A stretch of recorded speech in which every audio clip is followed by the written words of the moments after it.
আসসালামু আলাইকুম রহমতুল্লাহি ওয়া বারাকাতুহু। আশা করি সবাই ভালো আছেন। আমি আল্লাহর রহমতে ভালো আছি। আজকে নুরুল হুদা বলে নুরুল হুদাকে কট খাইছে। নুরুল হুদা সাবেক নির্বাচন কমিশন নুরুল হুদা কট খাইছে। শুধু নুরুল হুদা কেন, নুরুল হুদা কেন, রফিকউদ্দিন কই, রকিবউদ্দিন কই? রকিবউদ্দিনের ধরেন নুরুল হুদা আউয়াল কমিশন সবাইরে ছাগলের মতো টানাই তৈব, ছাগলের মতো টানাইয়া ওদের টানাই ফিরাই তৈব এই তিন কমিশনারে।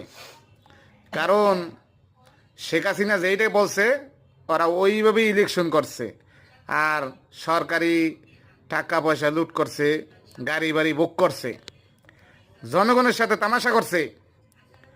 একটা ভোট সুস্থ মতো হয় না, একটা ভোট। রকিবউদ্দিন, নুরুল হুদা, আওয়াত কমিশন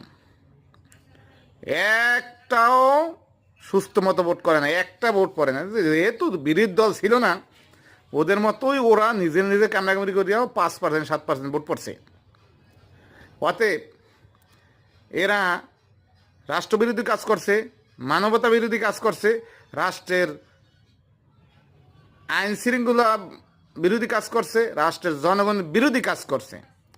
অতএব এদের নামে বিভিন্ন আইনে বিভিন্ন মামলা হইতে পারে, আর এদেরকে কেউরে ছাড় দেওয়া হইবে না।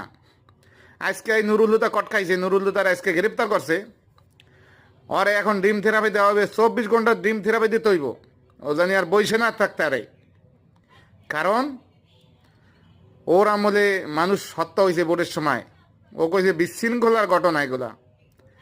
হুদা ওই যে রকিবউদ্দিনের সময় হয়েছে, আউয়াল কমিশনের আমলে হয়েছে, মানুষ খুন হয়েছে, আর ও কইছে কি মারামারি করিয়া কয়টা একটা বিশৃঙ্খল ঘটনা।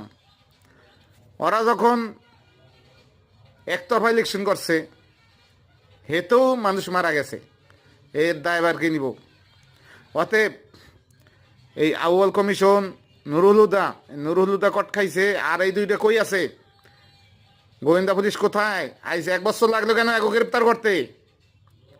অতি দ্রুত এগো গ্রেপ্তার করে আইনের আশ্রয় বিচার করতে হবে, এদেরকে ফাঁসি দিতে হইবে। কারণ এরা রাষ্ট্রদ্রব্য আইনের ফাঁসি হইব, কারণ এরা রাষ্ট্রের জনগণের সাথে তামাশা করছে। একটা ভোট, দুইটা ভোট না, 18 কোটি ভোটারের সাথে তামাশা করছে, রাষ্ট্রের সাথে তামাশা করছে। অতএব এদেরকে ছাড় দেওয়া হবে না, এদেরকে আইনের আশ্রয়